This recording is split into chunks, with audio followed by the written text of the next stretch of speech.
अकाली दल बादल की गल है, वो प्रोग्राम ते लीक लैणगे, पर दिलों वो बंदी ਸਿੰਘਾਂ की रिहाई नहीं चाहते जिहदी असीं चश्मदीद गवाह बैठे हैं। सरदार सुखबीर सिंह बादल नूं कि तुसीं जिहड़ी परोल है ये 6 महीने की कर दिओ, क्योंकि अपने गवांढी सूबे विच राजस्थान दे विच 6 महीने की परोल हैगी है। ये प्रोविजन है, तुसीं कर सकदे आ। उन्हां कहा सानूं उत्थों एक रिकॉर्ड की कापी मंगवा दो। ये भी एक बदनीत सी।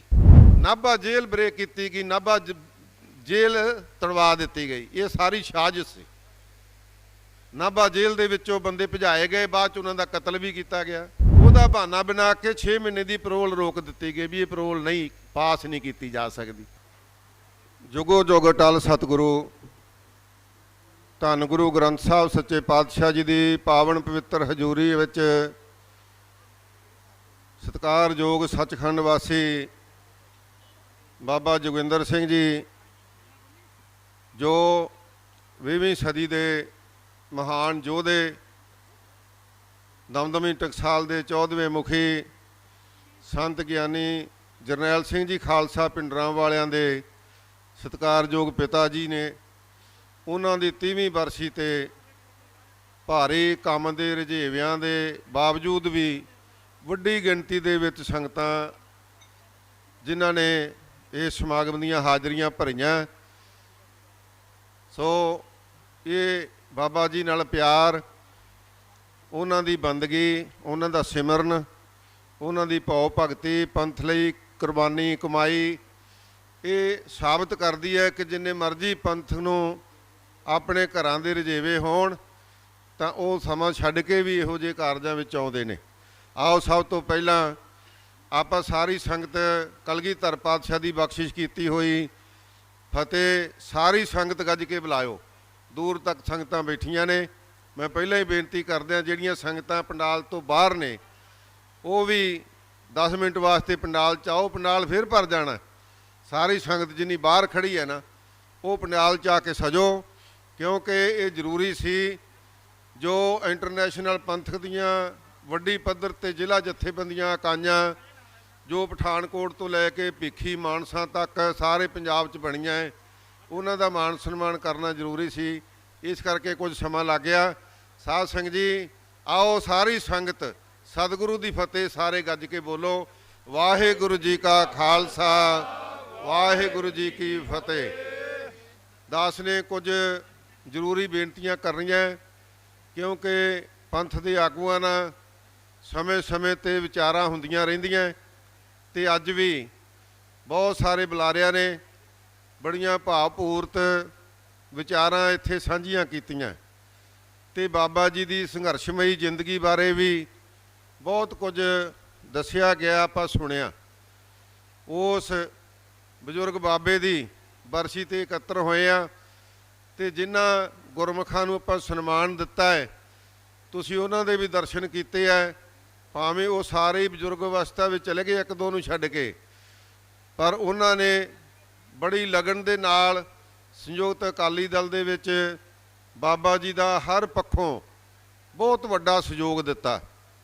अखियाइयां झल्लियां, NSA लगियां, जेलां कट्टियां गईयां, साध संगत जी पुलिस के घेरे पए, पुलिस मुकाबले बन गए, पर बड़े सिदक दे नाल इन्हां गुरमुखां ने बहुत वड्डा साथ निभाया। अज जिहड़े हालात ने इन्हां ते विचारां करन वास्ते सो जरूरी एक बेनती है कि तुसीं अज हुणे ही भाई जसकारण सिंह ने दस्सिया सी कि बीबी बलविंदर कौर जो भाई अमृतपाल सिंह की माता है, उन्हें तख्तां ते जाके तख्त साहिबाना ते अरदास करनी सी। 2 श्री तख्त साहिबाना ते जा भी आए ने ते बड़े शांतिपूर्व ढंग दे नाल उन्होंने अरदास की, मत्था टेकिया ते उन्होंने कुछ सोशल मीडिया राही बेनतियां कीतियां कि आपां तख्त श्री केसगढ़ साहब जाके जिन्हां ने अमृत नहीं छकिया अमृत छको, तो उत्थे फिर आपां एक काबले के रूप में संगतां अमृत छकण वास्ते चलो। तो पता लगा कि उन्होंने हिरासत करन वास्ते घरां नूं घेरे पाए। बहुत सारे जिहड़े अमृत भलाखी अमृत छकण जाना चाहुंदे सी उन्हां नूं भी रोकिया गया। पर जे आपां कल्ले कल्ले इहो ਜਿਹੇ ਪ੍ਰੋਗਰਾਮ ਲੀਕਦੇ ਆ ਤੇ गौरमेंट ਨੂੰ ਸੌਖਾ ਹੈ ਇਹਨਾਂ ਦੇ ਉੱਪਰ ਪਾਬੰਦੀਆਂ ਲਾਉਣੀਆਂ। ਲੰਮੇ ਸਮੇਂ ਤੋਂ ਸਾਧ ਸਿੰਘ ਜੀ ਕੌਮੀ ਇਨਸਾਫ ਮੋਰਚਾ ਮੋਹਾਲੀ ਦੇ ਵਿੱਚ ਲੱਗਾ ਹੋਇਆ ਹੈ। ਜਦੋਂ ਗੌਰਮੈਂਟਾਂ ਦੀ ਬਦਨੀਅਤ ਹੋਵੇ ਉਦੋਂ ਬਹੁਤ ਸਾਰੀਆਂ ਮੁਸ਼ਕਲਾਂ ਆਉਂਦੀਆਂ।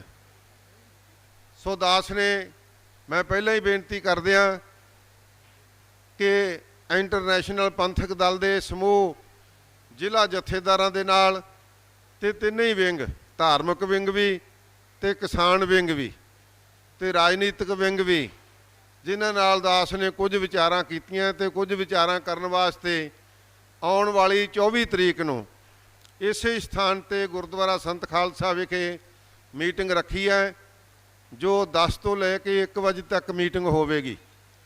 ਸੋ ਉਹਦੇ ਵਿੱਚ ਦੂਸਰੀਆਂ ਜਥੇਬੰਦੀਆਂ ਨੂੰ ਵੀ ਨਿਮਰਤਾ ਸਹਿਤ ਬੇਨਤੀ ਕੀਤੀ ਜਾਂਦੀ ਹੈ ਕਿ ਜੋ ਵੀ ਪੰਥ ਪ੍ਰਸਤ ਗੁਰਮੁਖ ਪਿਆਰੇ ਇਸ ਮੀਟਿੰਗ ਵਿੱਚ ਸ਼ਾਮਲ ਹੋਣਗੇ ਉਹਨਾਂ ਦਾ ਤਹਿ ਦਿਲੋਂ ਧੰਨਵਾਦ ਕਰਾਂਗੇ, ਤਾਂ ਕਿ ਆਪਾਂ ਸਾਂਝੇ ਰੂਪ ਦੇ ਵਿੱਚ ਇੱਕ ਬਹੁਤ ਵੱਡਾ ਪ੍ਰੋਗਰਾਮ ਲਿਖੀਏ, ਤਾਂ ਕਿ ਜਿਹੜੇ ਸਾਡੇ 30-30 ਸਾਲ ਦੇ ਭਾਈ ਭੌਰੇ ਹੋਣੀ, ਭਾਈ ਤਾਰੇ ਹੋਣੀ, ਭਾਈ ਹਵਾਰੇ ਹੋਣੀ, ਭਾਈ ਰਾਜਵਾਨ ਹੋਣੀ, ਕੋਈ ਸੁਣਿਆ ਕਿਤੇ 30-30 32 ਸਾਲ ਦੇ ਜੇਲ੍ਹਾਂ 'ਚ ਬੈਠੇ ਰਹਿਣ। ਭਾਈ ਦਵਿੰਦਰਪਾਲ ਸਿੰਘ ਭੁੱਲਰ ਹੈ, ਭਾਈ ਗੁਰਦੀਪ ਸਿੰਘ ਖੈੜਾ ਹੈ। ਜੇ ਕੋਈ ਗੱਲ ਵੀ ਕਰਦਾ ਕਿਸੇ ਵੱਡੇ ਸਰਕਾਰੀ ਅਫਸਰ ਨਾਲ ਗੱਲ ਕਰੀਏ ਤਾਂ ਉਹ ਕਹਿੰਦੇ ਆ ਇਹ ਬਹੁਤ ਹੀ ਬੇਇਨਸਾਫੀ ਹੈ, ਬਹੁਤ ਧੱਕਾ ਹੈ, ਇਹ ਤੇ ਤੁਰੰਤ ਹੀ ਕੰਮ ਕਰਨਾ ਚਾਹੀਦਾ। ਵੀ ਕਰਨਾ ਕਿਹਨੂੰ ਚਾਹੀਦਾ ਭਾਈ, ਤੁਸੀਂ ਤੇ ਗੱਲ ਨਹੀਂ ਸੁਣਦੇ। ਜਿੱਥੋਂ ਤੱਕ ਸਾਧ ਸਿੰਘ ਜੀ ਅਕਾਲੀ ਦਲ ਬਾਦਲ ਦੀ ਗੱਲ ਹੈ, ਉਹ ਪ੍ਰੋਗਰਾਮ ਤੇ ਲੀਕ ਲੈਣਗੇ, ਪਰ ਦਿਲੋਂ ਉਹ ਬੰਦੀ ਸਿੰਘਾਂ ਦੀ ਰਿਹਾਈ ਨਹੀਂ ਚਾਹੁੰਦੇ ਜਿਹਦੀ ਅਸੀਂ ਚਸ਼ਮਦੀਦ ਗਵਾਹ ਬੈਠੇ ਹਾਂ। 10 ਸਾਲ ਲਗਾਤਾਰ ਰਾਜ ਰਿਹਾ। ਭਾਈ ਬੂਟਾ ਸਿੰਘ ਨੇ ਇੱਥੇ ਬੋਲ ਕੇ ਗਏ, ਪਰ ਮੈਂ ਬੇਨਤੀ ਕਰਦਾ ਕਿ ਕਿੰਨਾ ਕਾਰਨਾਂ ਕਰਕੇ ਅਸੀਂ ਉਹਨਾਂ ਦੀ ਮਦਦ ਵੀ ਕੀਤੀ ਤੇ ਕੁਝ ਥਾਵਾਂ ਤੇ ਮਦਦ ਲਈ ਵੀ, ਪਰ ਉਹ ਸੀਮਿਤ ਤੌਰ ਤੇ ਜਿੱਥੇ ਤੱਕ ਉਹਨਾਂ ਨੂੰ ਪੁੱਗਦਾ ਸੀ ਉਹਨਾਂ ਨੇ ਮਦਦ ਕੀਤੀ। ਪਰ ਜਿੱਥੋਂ ਤੱਕ ਸੰਘਰਸ਼ੀਲ ਬੰਦੀਆਂ ਦੀ ਗੱਲ ਸੀ ਉੱਥੇ ਉਹਨਾਂ ਹੱਥ ਖੜੇ ਕਰਕੇ ਹੀ ਰੱਖੇ, ਅੜਿੱਕਾ ਹੀ ਪਾ ਕੇ ਰੱਖਿਆ। ਇੱਥੋਂ ਤੱਕ ਕਿ ਜਦੋਂ ਬਾਹਰਲੀਆਂ ਸਟੇਟਾਂ ਦੇ ਵਿੱਚ ਭਾਈ ਦਵਿੰਦਰਪਾਲ ਹੁਣੀ ਬੈਠੇ ਸੀ, ਉਹਨਾਂ ਨੂੰ ਭਾਈ ਵਰਿਆਮ ਸਿੰਘ ਹੁਣੀ ਸੀ, ਭਾਈ ਮੇਜਰ ਸਿੰਘ ਹੁਣੀ ਸੀ, ਭਾਈ ਭੱਪ ਹੁਣੀ ਸੀ, ਭਾਈ ਲੌਰੀਆ ਸੀ, ਇਹਨਾਂ ਨੂੰ ਪੰਜਾਬ ਲਿਆਉਣ ਵਾਸਤੇ ਅਪੀਲਾਂ ਕੀਤੀਆਂ। ਤੇ ਉੱਥੋਂ ਦੀਆਂ ਸਰਕਾਰਾਂ ਨੇ ਕਿਹਾ, ਜਿੱਥੇ ਜਿੱਥੇ ਕੋਈ ਕਰਨਾਟਕਾ ਦੇ ਵਿੱਚ ਸੀ, ਕੋਈ ਰਾਜਸਥਾਨ ਵਿੱਚ ਸੀ, ਕੋਈ ਦਿੱਲੀ 'ਚ ਸੀ, ਕੋਈ ਤਿਹਾੜ ਜੇਲ੍ਹ 'ਚ ਸੀ, ਉਹਨਾਂ ਨੇ ਕਿਹਾ ਤੁਹਾਡਾ ਪੰਜਾਬ ਸਰਕਾਰ ਵੱਲੋਂ ਕੋਈ ਸਾਨੂੰ ਡਿੱਕਾ ਨਾ ਪਾਉਣ, ਉਹਨਾਂ ਤੋਂ ਲਿਖ ਕੇ ਲਾਓ ਕਿ ਅਸੀਂ ਇਹਨਾਂ ਨੂੰ ਪੰਜਾਬ ਤਬਦੀਲ ਕਰ ਦਿੰਦੇ ਹਾਂ। ਹੈ ਤੇ ਪੰਜਾਬ 'ਚ ਵੀ ਜੇਲ੍ਹ ਹੀ ਸੀ ਨਾ, ਫਰਕ ਸਿਰਫ ਇੰਨਾ ਸੀ ਕਿ ਇੱਥੇ ਰਿਸ਼ਤੇਦਾਰ ਮਿੱਤਰ ਦੋਸਤ ਘਰ ਦੇ ਜਲਦੀ ਮਿਲ ਸਕਦੇ ਸੀ, ਕੁਝ ਨਾ ਕੁਝ ਸਹੂਲਤਾਂ ਮਿਲ ਸਕਦੀਆਂ ਸੀ। ਪਰ ਇਹਦੇ ਵਿੱਚ ਅਕਾਲੀ ਸਰਕਾਰ ਨੇ ਲਿਖ ਕੇ ਦਿੱਤਾ ਕਿ ਜੇ ਇਹਨਾਂ ਨੂੰ ਪੰਜਾਬ ਭੇਜਿਆ ਗਿਆ ਤਾਂ ਇੱਥੇ ਲਾ ਐਂਡ ਆਰਡਰ ਦੀ ਸਮੱਸਿਆ ਖੜੀ ਹੋ ਜਾਊ, ਇੱਥੇ ਹਾਲਾਤ ਵਿਗੜ ਜਾਣਗੇ।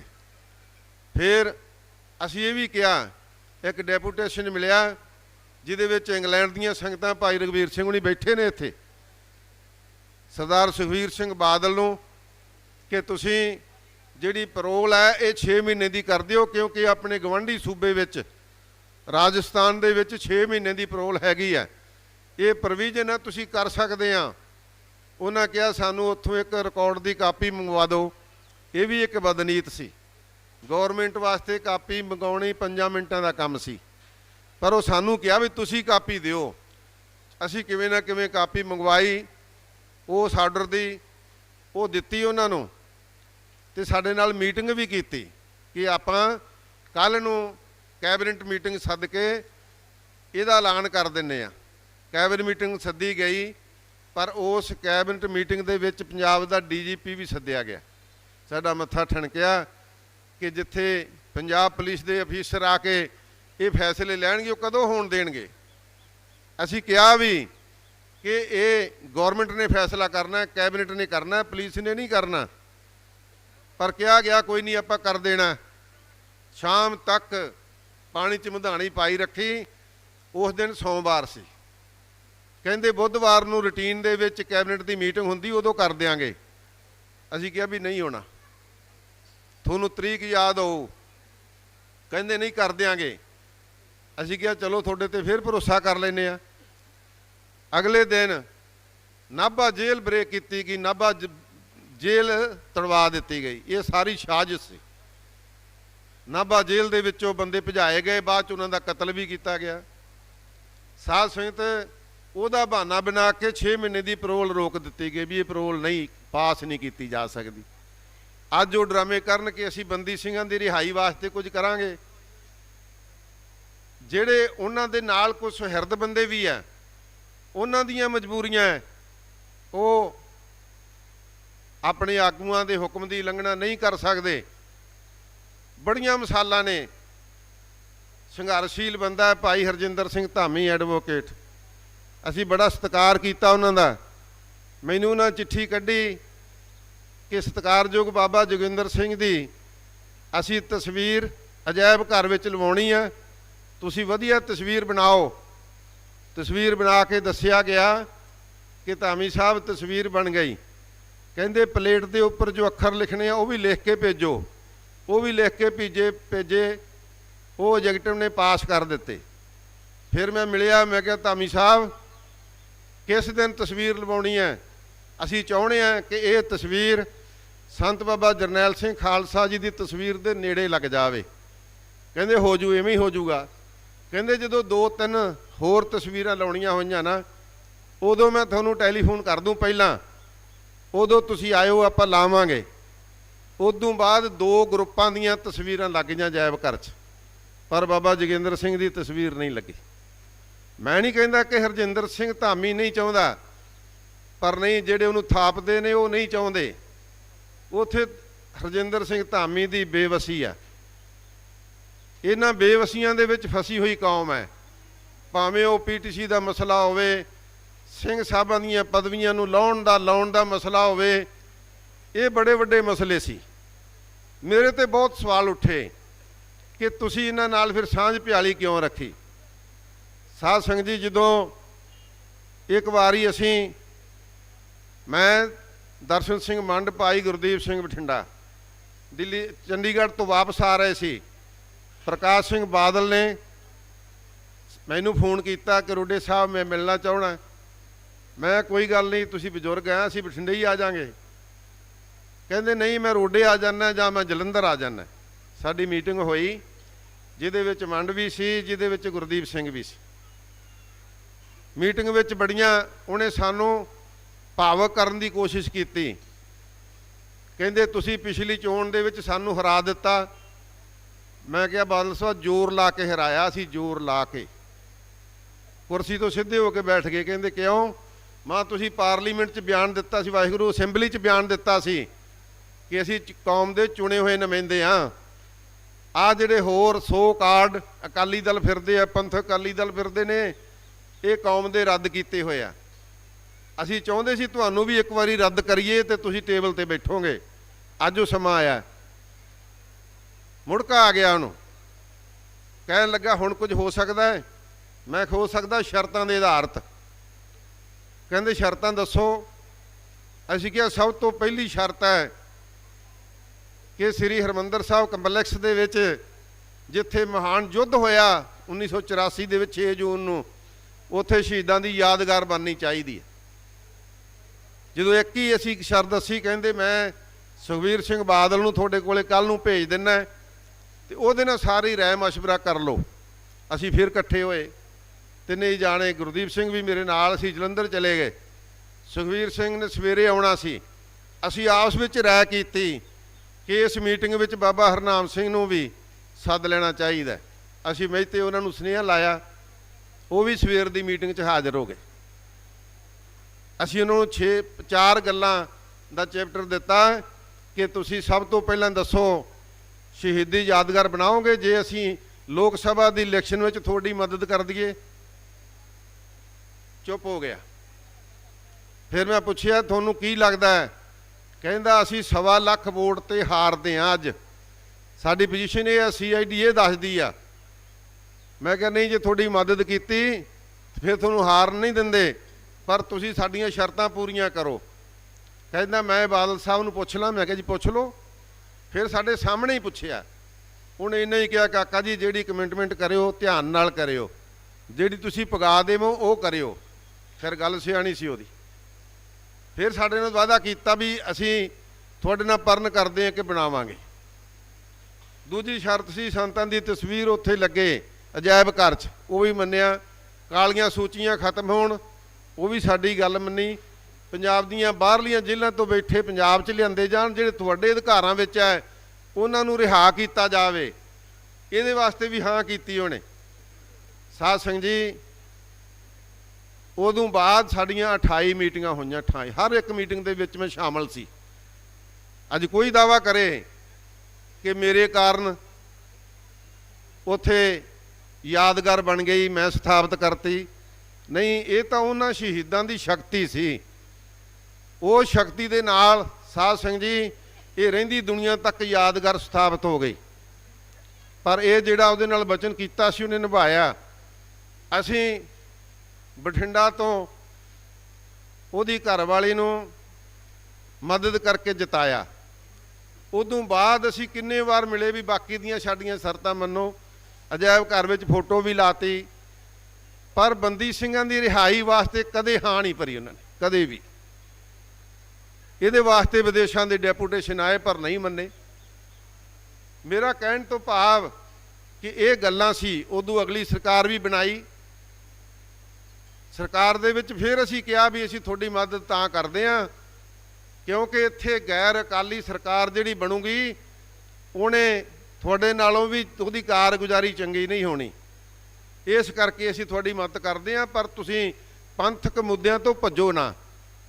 तो उदों बाद जो कुछ हो गुजरिया, गुरु ग्रंथ साहिब दीयां बेअदबियां होईयां, ਸਿੰਘਾਂ ਦੀਆਂ शहीदियां होईयां, फिर असीं कहा कि तुसीं अकाल तख्त साहब तो माफ़ी मंग लो जाके। कहन लगा मैं विचार लेना। मैं ते बाबा सुखचैन सिंह जी धर्मपुरे वाले बहुत वारी इक्को ही मसले नूं लैके मिले कि तुसीं अकाल तख्त तो माफ़ी मंगो। साडे कोल इहदे भी जो चश्मदीद गवाह बैठे आ। गुरदीप सिंह होणी एक शिकायत देन गए बठिंडा SSP नूं कि सानू शक है कि आ 4 बंदे दोषी है गुरु ग्रंथ साहब के सरूप की बेअदबी करने लई। SSP कहंदा लियाओ मैनू एप्लीकेशन दे दो। एप्लीकेशन फड़ ली। फड़न तो बाद चंडीगढ़ों जो उन्हें पूछा कि मैनू आ एप्लीकेशन देने वास्ते फलाने फलाने बंदे आए आ, ये जिन्हां बंदियां दे नाम दर्ज है वो झूठे सौदे वाले साध दे बंदे आ। तो उपरों आर्डर आ गया भी ਜਿਹੜੇ एप्लीकेशन देन आए ना इन्हां नूं फड़ के अंदर कर दो।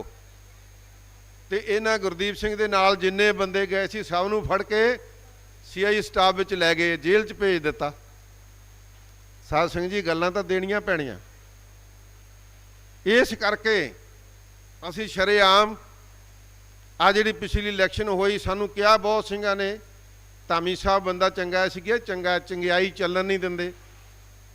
इस करके एक लकीर खिंचनी पैनी आ।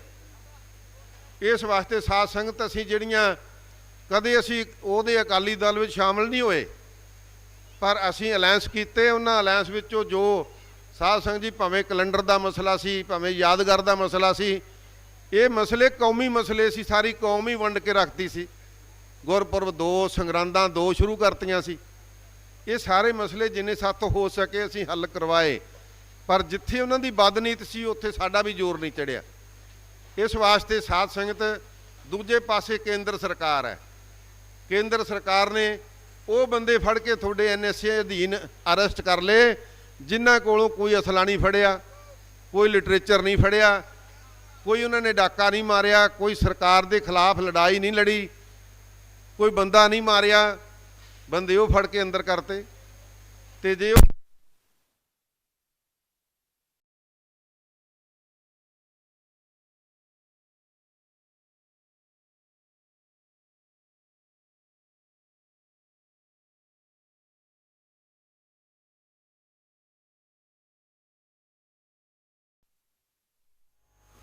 ਉਹਨਾਂ ਵਾਸਤੇ ਜੇ ਕੋਈ ਥੋੜੀ ਬਹੁਤੀ ਵੀ ਸਟਰਗਲ ਕਰਦਾ ਹੈ, ਉਪਰਾਲਾ ਕਰਦਾ ਹੈ, ਤੇ ਉਹਨਾਂ ਨੂੰ ਘਰਾਂ 'ਚ ਰੋਕ ਕੇ ਅਰੈਸਟ ਕਰ ਲਿਆ ਜਾਂਦਾ। ਇਸ ਵਾਸਤੇ ਮੈਂ ਇੰਨਾ ਖੁਲਾਸਾ ਕੀਤਾ ਕਿ 24 ਤਰੀਕ ਦੀ ਜਿਹੜੀ ਮੀਟਿੰਗ ਹੈ ਉਹ ਇਸ ਵਾਸਤੇ ਰੱਖੀ ਹੈ ਕਿ ਆਪਾਂ ਵੱਡੇ ਤੌਰ ਤੇ ਕੋਈ ਪ੍ਰੋਗਰਾਮ ਲਿਖੀਏ ਜਿਹਦੇ ਨਾਲ ਸੈਂਟਰ ਦੀਆਂ ਤੇ ਪੰਜਾਬ ਸਰਕਾਰ ਦੀਆਂ ਕੰਧਾਂ ਹਿੱਲਣ, ਇਹਨਾਂ ਦੀਆਂ ਜੜ੍ਹਾਂ ਹਿੱਲਣ। ਆਉਣ ਵਾਲੀ 24 ਦੀ ਇਲੈਕਸ਼ਨ ਸਿਰ ਤੇ ਹੈ, ਪਰ ਜੇ ਆਪਾਂ ਚੁੱਪ ਰਹੇ, ਕਿਉਂਕਿ ਆਪਾਂ ਬਹੁਤ ਸਾਰੇ ਧੜਿਆਂ 'ਚ ਵੰਡੇ ਹੋਏ ਆ।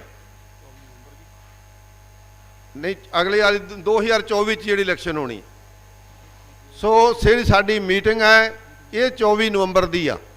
ਸੋ ਸਾਧ ਸਿੰਘ ਜੀ, ਇਸ ਮੀਟਿੰਗ 'ਚ ਆਪਾਂ ਫੈਸਲੇ ਲਵਾਂਗੇ ਕਿ ਸ਼ਾਂਤਮਈ ਢੰਗ ਦੇ ਨਾਲ, ਬਹੁਤ ਹੀ ਸ਼ਾਂਤਮਈ ਢੰਗ ਨਾਲ ਆਪਾਂ ਸੰਘਰਸ਼ ਕਰਨਾ ਹੈ ਔਰ ਸਾਰੀ ਦੁਨੀਆ ਨੂੰ ਦੱਸਣਾ ਹੈ ਕਿ ਸਾਡੇ ਤੇ ਕਿਹੜੇ ਕਿਹੜੇ ਜ਼ੁਲਮ 30 32 ਸਾਲ ਦੇ ਜੇਲ੍ਹਾਂ ਵਿੱਚ ਬੰਦ, ਗੁਰੂ ਗ੍ਰੰਥ ਸਾਹਿਬ ਦੀ ਬੇਅਦਬੀ ਕਰਨ ਵਾਲੇ ਸ਼ਰੇਆਮ ਘੁੰਮਣ, ਤੇ ਸਾਨੂੰ ਜੇਲ੍ਹਾਂ ਦੀਆਂ ਸਲਾਖਾਂ ਵਿੱਚ ਬੰਦ ਕਰ ਦਿੱਤਾ ਜਾਵੇ। ਬਿਨਾਂ ਕਾਰਨ ਤੋਂ NSC ਲਾ ਕੇ ਡਬਰੂਗੜ੍ਹ ਦੀਆਂ ਜੇਲ੍ਹਾਂ ਤੱਕ ਭੇਜ ਦਿੱਤਾ ਜਾਵੇ। ਤੇ ਆਪਾਂ ਕਦੋਂ ਤੱਕ ਵੇਖਦੇ ਰਵਾਂਗੇ? ਧੜੇਬੰਦੀ ਤੋਂ ਉੱਪਰ ਉੱਠ ਕੇ ਸਾਰੀਆਂ ਜਿੰਨੀਆਂ ਪੰਥ ਦੇ ਵਿੱਚ ਸੰਘਰਸ਼ੀਲ ਜਥੇਬੰਦੀਆਂ ਸਾਰੀਆਂ ਸਹਿਯੋਗ ਦਿਓ ਤੇ ਸਾਰੀਆਂ ਹੀ ਅੱਗੇ ਲੱਗੋ। ਆਪਾਂ ਕੇਸਰੀ ਨਿਸ਼ਾਨ ਸਾਹਿਬ ਦੇ ਥੱਲੇ ਇਕੱਤਰ ਹੋ ਕੇ ਇੱਕ ਬਹੁਤ ਵੱਡਾ ਪ੍ਰੋਗਰਾਮ ਲੀਕ ਕੇ ਚੱਲੀਏ ਤਾਂ ਸਤਿਗੁਰੂ ਜੀ ਜ਼ਰੂਰ ਰਹਿਮਤ ਕਰਨਗੇ, ਕਿਰਪਾ ਕਰਨਗੇ। ਸਾਡੀ ਆਪਣੀ ਈਗੋ, ਆਪਣਾ ਸਾਡਾ ਹੰਕਾਰ, ਆਪਣੀ ਹਉਮੈ, ਜੇ ਅਸੀਂ ਇੱਕ ਪ੍ਰੋਗਰਾਮ ਵਾਸਤੇ ਵੀ ਤਿਆਗ ਦਈਏ ਨਾ ਤੇ ਉਹਦਾ ਰਿਜ਼ਲਟ ਸਾਹਮਣੇ ਆ ਜਾਊਗਾ। ਮੈਂ ਬੇਨਤੀ ਕਰਦਾ ਕਿ ਇਹ ਕੋਈ ਮੇਰੀ ਅਗਵਾਈ ਵਿੱਚ ਨਹੀਂ ਹੋਣਾ, ਇਹ ਕੇਸਰੀ ਨਿਸ਼ਾਨ ਸਾਹਿਬ ਦੀ ਅਗਵਾਈ ਵਿੱਚ ਹੋਣਾ ਹੈ। ਤੇ ਉਸ ਨਿਸ਼ਾਨ ਸਾਹਿਬ ਥੱਲੇ ਆਪਾਂ ਸਾਰੇ ਹੀ ਆ ਜਾਂਦੇ ਹਾਂ। ਇਸ ਵਾਸਤੇ ਵੱਧ ਤੋਂ ਵੱਧ ਉਦੋਂ ਤੱਕ ਕੰਮ ਦੀ ਰੁੱਤ ਵੀ ਲੰਘ ਜਾਣੀ ਆ, ਬੀਜ ਬਿਜਾਈ ਹੋ ਜਾਣੀ ਹੈ, ਤੇ ਆਪਣਾ ਵੱਧ ਤੋਂ ਵੱਧ 1 ਹਫ਼ਤੇ ਦਾ ਪ੍ਰੋਗਰਾਮ ਹੋਣਾ ਹੈ। ਇਸ ਵਾਸਤੇ ਇਲਾਕੇ ਦੀ ਸੰਗਤ ਵੀ ਸਹਿਯੋਗ ਦੇਵੇਗੀ ਤਾਂ ਵੀ ਬਹੁਤ ਵੱਡਾ ਅੱਗੇ ਦਾ ਅੱਗੇ ਕਾਫਲਾ ਤੁਰ ਪੈਣਾ ਹੈ। ਮੈਂ ਦੂਸਰੀ ਬੇਨਤੀ ਕਰਾਂ ਜਿਹੜੀ ਕਿ ਇੰਟਰਨੈਸ਼ਨਲ ਪੰਥਕ ਦਲ ਦੀ ਆ, ਜੋ ਸਾਡੀ ਇੰਗਲੈਂਡ ਦੀ ਜਥੇਬੰਦੀ ਹੈ, ਅਸੀਂ ਵਿਸਾਖੀ ਦੇ ਨੇੜੇ ਜਾਂ 10 ਦਿਨ 15 ਦਿਨ ਪਹਿਲਾਂ ਜਾਂ ਵਿਸਾਖੀ ਤੋਂ ਬਾਅਦ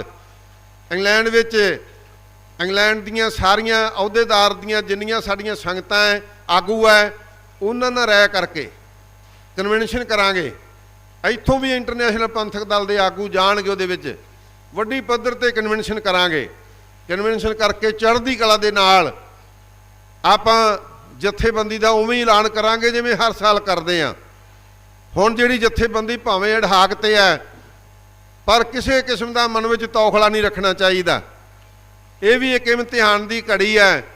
ਬਹੁਤ ਸਾਰੇ ਵਿਰੋਧੀ ਲੀਡਰ ਕੋਸ਼ਿਸ਼ ਕਰਨਗੇ, ਕਰ ਵੀ ਚੁੱਕੇ ਹੋਣਗੇ, ਵੀ ਆਜੋ ਸਿੰਘ ਸਾਹਿਬ ਨੇ ਤਾਂ ਜਥੇਬੰਦੀ ਭੰਗ ਕਰਤੀ, ਸਾਡੇ ਨਾਲ ਆਜੋ।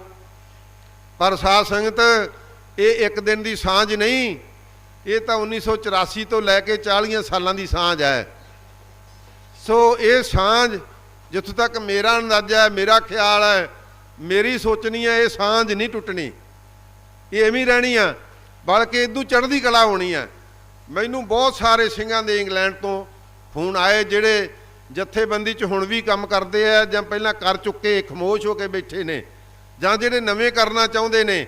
ਸਭ ਨੂੰ ਮੈਂ ਦਿਲਾਸਾ ਦਿੱਤਾ, ਮੈਂ ਕਿਹਾ ਫਿਕਰ ਨਾ ਕਰੋ, ਆਪਾਂ ਵਿਸਾਖੀ ਦੇ ਨੇੜੇ ਵੱਡੀ ਕਾਨਫਰੰਸ ਕਰਕੇ ਇੱਕ ਤਰ੍ਹਾਂ ਦਾ ਆਪਾਂ ਹਲੂਣਾ ਦੇਵਾਂਗੇ ਇੰਗਲੈਂਡ ਵਿੱਚ ਵੀ, ਜਿਸ ਤਰ੍ਹਾਂ ਬਹੁਤ ਸਾਰੇ ਆਸਟ੍ਰੇਲੀਆ ਦੇ ਵਿੱਚ ਬਹੁਤ ਸਾਰੀ ਵਧੀਆ ਸਾਡੀ ਜਥੇਬੰਦੀ ਚੜ੍ਹਦੀ ਕਲਾ ਦੇ ਵਿੱਚ ਨਵੀਆਂ ਨਿਯੁਕਤੀਆਂ ਹੋ ਰਹੀਆਂ, ਕੰਮ ਕਰ ਰਹੇ ਨੇ। ਇਸੇ ਤਰ੍ਹਾਂ ਸਾਧ ਸੰਗ ਇਟਲੀ ਦੇ ਵਿੱਚ ਭਾਈ ਪ੍ਰਗਟ ਸਿੰਘ ਹੋਂਡਾਂ ਦੀ ਅਗਵਾਈ 'ਚ ਬਹੁਤ ਵਧੀਆ ਜਥੇਬੰਦੀ ਕੰਮ ਕਰ ਰਹੀ ਹੈ। ਹੋਰ ਦੇਸ਼ਾਂ ਦੇ ਵਿੱਚ ਵੀ ਆਪਾਂ ਇਹਦਾ ਫੈਲਾਅ ਕਰਾਂਗੇ। ਸੋ ਇਸ ਪਾਸਿਓਂ ਬੇਚਿੰਤ ਰਹਿਣਾ ਚਾਹੀਦਾ। ਦੂਜੀ ਮੇਰੀ ਬੇਨਤੀ ਆ, ਜਿਹੜਾ ਨਸ਼ਿਆਂ ਦਾ ਰੁਝਾਨ ਹੈ, ਇਹ ਕਿੱਥੋਂ ਆ ਗਿਆ?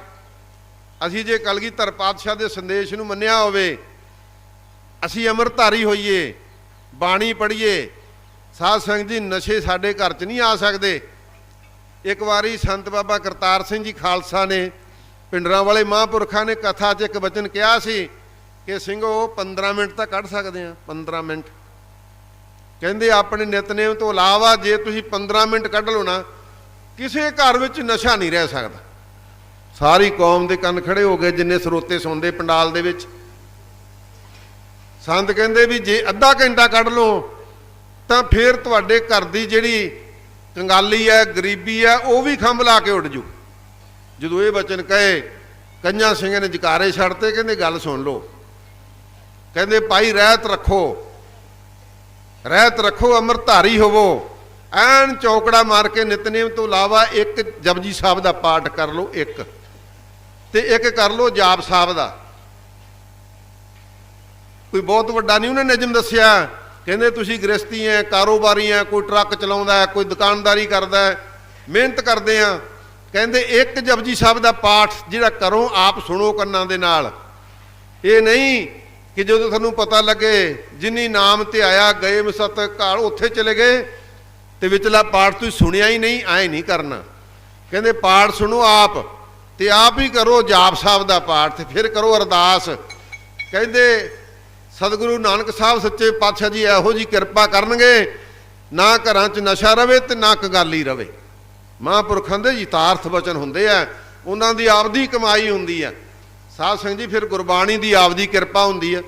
ਇਸ ਕਰਕੇ ਗੁਰਬਾਣੀ ਨਾਲ ਜੁੜੋ, ਨਸ਼ੇ ਆਪਣੇ ਘਰਾਂ 'ਚ ਨਹੀਂ ਆ ਸਕਦੇ। ਤੀਸਰੀ ਮੇਰੀ ਬੇਨਤੀ ਹੈ ਕਿ ਵੱਧ ਤੋਂ ਵੱਧ ਸ਼੍ਰੋਮਣੀ ਗੁਰਦੁਆਰਾ ਪ੍ਰਬੰਧਕ ਕਮੇਟੀ ਦੀਆਂ ਵੋਟਾਂ ਬਣਾਓ, ਕਿਉਂਕਿ ਹੁਣ ਤੇ ਕੰਮ ਦੀ ਰੁੱਤ ਹੈ ਤੇ ਕੁਦਰਤੀ ਸਮਾਂ ਵੀ ਫਰਵਰੀ ਦਾ ਸਾਰਾ ਮਹੀਨਾ ਤੱਕ ਵੱਧ ਗਿਆ। ਇਹ 'ਚ ਵੇਸਲੇ ਹੋਣ ਦੀ ਲੋੜ ਨਹੀਂ। ਆਪ ਲਿਸਟਾਂ ਚੱਕੋ, ਘਰ ਘਰ ਜਾਓ। ਇਹ ਵੋਟ ਹੀ ਇੱਕ ਬਹੁਤ ਵੱਡੀ ਸ਼ਕਤੀ ਆ। ਜੇ ਆਪਾਂ ਵੋਟਾਂ ਹੀ ਨਾ ਬਣਾਈਆਂ ਤੇ ਆਪਣੇ ਬੰਦੇ ਜੇਤੂ ਕਿਵੇਂ ਹੋਣਗੇ? ਸੋ ਇਸ ਵਾਸਤੇ ਵੋਟਾਂ ਬਣਾਓ, ਬਲਕਿ ਇਹ ਵੀ ਧੜੇਬੰਦੀ ਤੋਂ ਉੱਪਰ ਉੱਠ ਕੇ ਬਣਾਓ। ਇਹ ਕੋਈ ਪਤਾ ਨਹੀਂ ਜਿਹੜਾ ਅੱਜ ਸਾਡੇ 'ਚ ਵਖਰੇਵੇਂ ਦਿੰਦੇ ਆ ਨਾ ਵੀ ਇਹ 35 ਧੜੇ ਹੋਏ ਫਿਰਦੇ ਆ, ਕਿਵੇਂ ਆਪਾਂ ਜਿੱਤ ਜਾਾਂਗੇ। ਇਹ ਤਾਂ ਗੁਰੂ ਸਾਹਿਬ ਨੂੰ ਜਦੋਂ ਪਾਇਆ ਇਹ ਤੇ ਝੱਟ ਇੱਕ ਹੋ ਜਾਣਾ, ਤੁਸੀਂ ਤੇ ਇੱਕ ਨੂੰ ਹੀ ਚੁਣਨਾ ਨਾ। ਇਸ ਵਾਸਤੇ ਸਾਧ ਸੰਗਤ ਵੋਟਾਂ ਜ਼ਰੂਰ ਬਣਾਓ। ਸੋ ਜਿੰਨੀਆਂ ਵੀ ਸੰਗਤਾਂ, ਜਿੰਨੇ ਪ੍ਰਬੰਧਕ, ਜਿੰਨੇ ਇੰਟਰਨੈਸ਼ਨਲ ਪੰਥਕ ਦਲ ਦੇ ਆਗੂ ਦੇਸ਼ ਵਿਦੇਸ਼ ਤੋਂ ਸਾਰੇ ਪੰਜਾਬ ਭਰ ਤੋਂ ਚੱਲ ਕੇ ਆਏ ਆ, ਦੁਬਾਰਾ ਫੇਰ ਮੈਂ ਸਭ ਦਾ ਤਹਿ ਦਿਲੋਂ ਧੰਨਵਾਦ ਕਰਦਾ। ਕਿਉਂਕਿ ਜਿਨ੍ਹਾਂ ਗੁਰਮੁਖ ਪਿਆਰਿਆਂ ਨੇ ਅੱਜ ਦੇ ਦਿਨ ਅੱਜ ਕੰਮ ਛੱਡਿਆ ਨਾ, ਮੈਨੂੰ ਪਤਾ ਹੈ ਕਿ ਘਰ ਦਾ ਕੰਮ ਛੱਡਣਾ ਕਿੰਨਾ ਔਖਾ ਹੈ। ਜਿਹੜੀਆਂ ਦੂਸਰੀ ਜਥੇਬੰਦੀਆਂ ਦੇ ਆਗੂ ਆਏ ਆ, ਉਹਨਾਂ ਦਾ ਵੀ ਤਹਿ ਦਿਲੋਂ ਧੰਨਵਾਦ। ਜਿੰਨੇ ਸਾਡੇ ਇੱਥੇ ਸੇਵਾਦਾਰ, ਪਿੰਡ ਦੀਆਂ ਪੰਚਾਇਤਾਂ, ਮਾਈਆਂ ਬੀਬੀਆਂ, ਜਿਹਨੇ ਲੰਗਰ ਪਕਾਇਆ, ਲੰਗਰ ਵਰਤਾਇਆ, ਸਾਰੇ ਨੌਜਵਾਨ ਪਿੰਡ ਰੋਡਿਆਂ ਦੇ, ਸਾਰੇ ਨੌਜਵਾਨ ਇਲਾਕੇ ਦੇ ਜਿੰਨੇ ਸੰਤ ਮਹਾਂਪੁਰਖ, ਸੰਤ ਬਾਬਾ ਬਲਵਿੰਦਰ ਸਿੰਘ ਜੀ ਦੇ ਨਾਲ ਜੁੜੇ ਹੋਏ ਨੇ, ਉਹਨਾਂ ਦਾ ਵੀ ਧੰਨਵਾਦ। ਜਿਹੜੇ ਵਿਸ਼ੇਸ਼ ਤੌਰ ਤੇ ਮਹਾਂਪੁਰਖ ਪੰਜਾਬ 'ਚੋਂ ਆਏ, ਉਹਨਾਂ ਦਾ ਵੀ ਧੰਨਵਾਦ। ਸਾਰੀਆਂ ਸੰਗਤਾਂ ਦਾ ਧੰਨਵਾਦ। ਦਾਸ ਤੋਂ ਬੇਨਤੀ, ਗਲਤੀਆਂ ਭੁੱਲਾਂ ਹੋ ਗਈਆਂ ਹੋਣਗੀਆਂ, ਸਾਰੀ ਸੰਗਤ ਭੁੱਲਾਂ ਬਖਸ਼ ਲਵੇ। ਇੱਕ ਵਾਰੀ ਫੇਰ ਗੱਜ ਕੇ ਫਤਿਹ ਬੋਲਣੀ ਆ ਤੇ ਆਪਾਂ ਨੂੰ ਪਤਾ ਲੱਗ ਜਾਣਾ ਕਿ ਜਿਹੜੇ ਬਚਨ ਕੀਤੇ ਆ ਇਹ ਤੁਹਾਨੂੰ ਚੰਗੇ ਲੱਗੇ ਕਿ ਨਹੀਂ ਲੱਗੇ। ਜਦੋਂ ਫਤਿਹ ਬੋਲੀ ਸਾਰੇ ਗੱਜ ਕੇ ਫਤਿਹ ਬੁਲਾਇਓ। ਵਾਹਿਗੁਰੂ ਜੀ ਕਾ ਖਾਲਸਾ।